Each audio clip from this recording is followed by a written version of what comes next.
A Splash of Red, The Life and Art of Horace Pippin.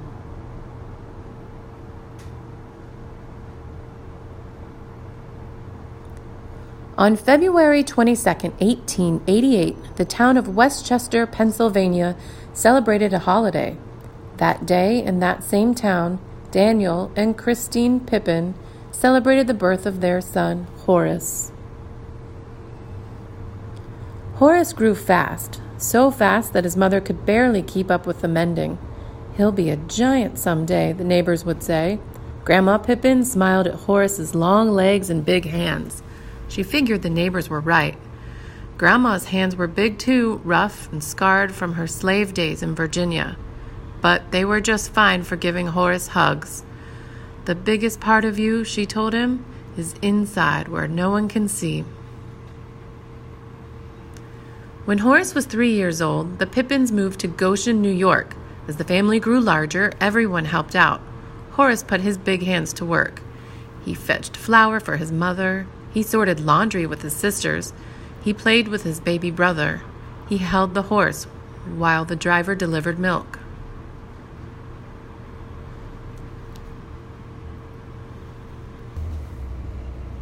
At night, he piled wood for the stove and arranged dominoes so his grandmother could play. Then, if he could find a scrap of paper and a piece of charcoal, he drew pictures of what he'd seen that day. Horace loved to draw. He loved the feel of the charcoal as it slid across the floor. He loved looking at something in the room and making it come alive again in front of him. He loved thinking about a friend or a pet, then drawing them from the picture in his mind. At school, he sat quietly at his desk, but his big hands were always busy. "Make a picture for us, Horace," his classmates said, and Horace did. His pictures made people happy, except when he made some next to his spelling list. That made the teacher mad.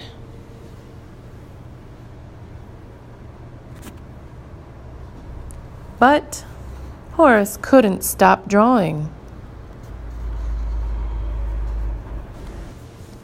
One day, Horace saw a funny face in a magazine. "Draw me and win a prize," it said underneath. Horace drew the face and sent it off. A few weeks later, a package arrived. Inside, Horace found colored pencils, a pair of brushes, and a box of paints. "Congratulations," said the note.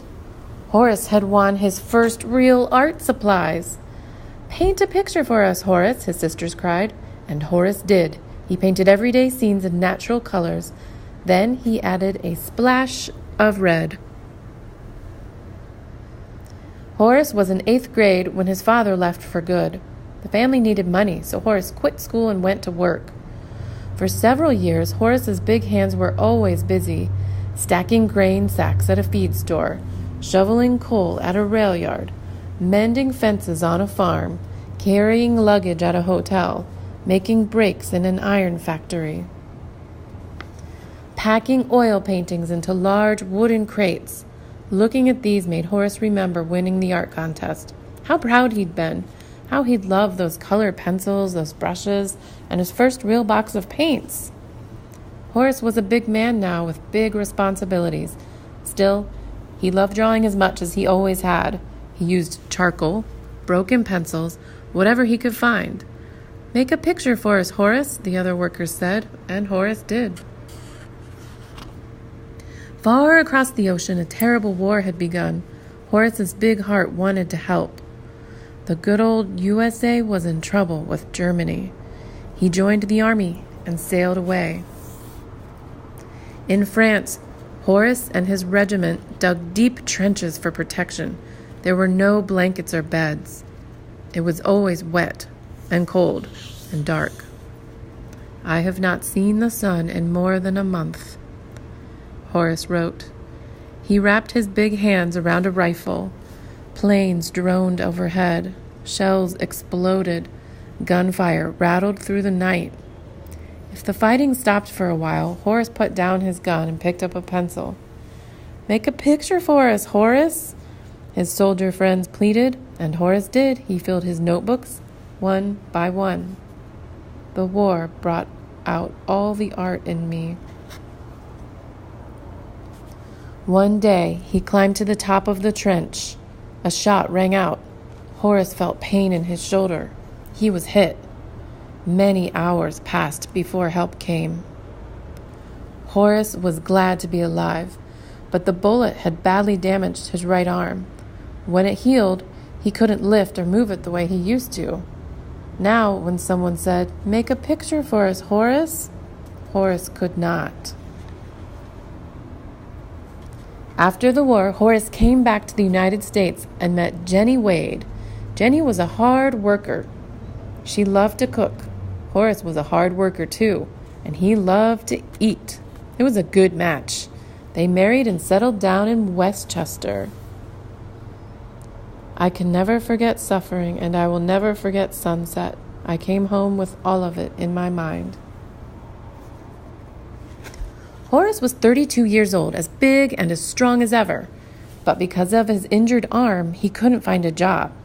"How much can you lift?" the hiring boss asked. And that was the end of that.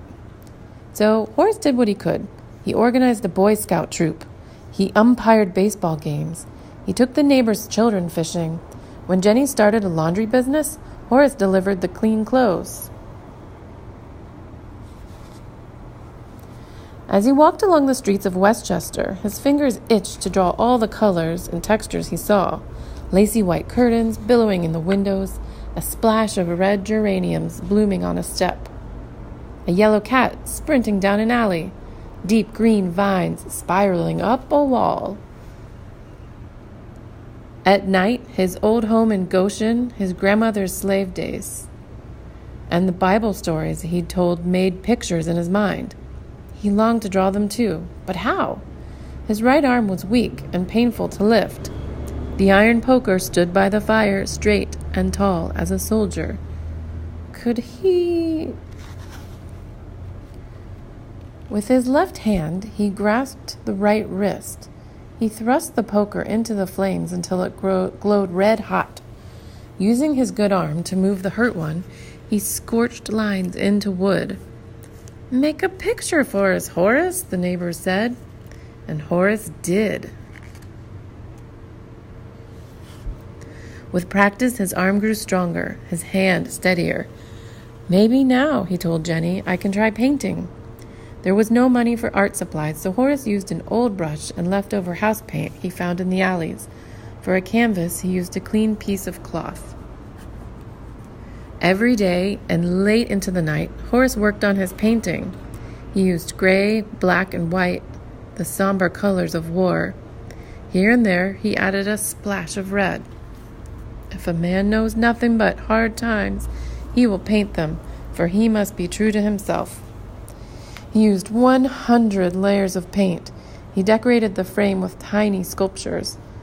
3 years later, he finished. I go over that picture in my mind several times, and when I am ready to paint it, I have all the details I need. Now, as he delivered laundry or finished in the river, new ideas came. But he didn't paint them right away. Before he reached for a brush, Horace planned each new scene in his head.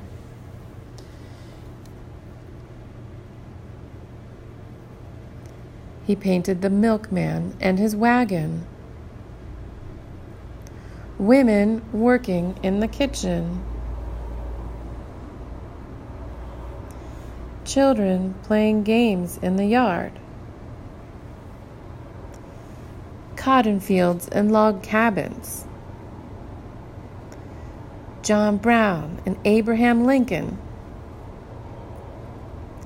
war scenes and Bible tales, men singing on the corner. Horace hung his paintings in a shoe store window. $5 each, said the sign. He hung others in a restaurant. He even traded one for a haircut. People admired Horace's paintings, but no one bought them. Then the president of a local artists club saw Horace's pictures. He told his friend, the famous painter N.C. Wyeth, to come see them too. Wyeth agreed. Horace's paintings were good, very good. "Do you have more?" the men asked. Horace showed them his work. He held his breath as they looked and talked. Finally, they said, "You should have your own art show, a one-man exhibition right here in Westchester." Horace could hardly believe it. He shook hands with the men. When they left, he celebrated with Jenny. "It is some of the purest expression I have seen in a long time." People came from all around to see Horace's paintings. Magazines wrote articles and reporters took photos. An art dealer told Horace he would help him sell his work. More than 40 years had passed since Horace won his first box of paints. Now, at last, everyone knew he was an artist. Horace became famous. His paintings hung in big city galleries. Museums displayed them. Collectors admired them. Movie stars bought them. Once again, Horace's big hands were always busy. Artist show wins acclaim. London to see Pippin painting. Pippin has them talking. A brush with greatness, drawing from the heart. And if you stood outside his house late at night, you might see him leaning toward his easel, his left hand holding up his right, painting the pictures in his mind.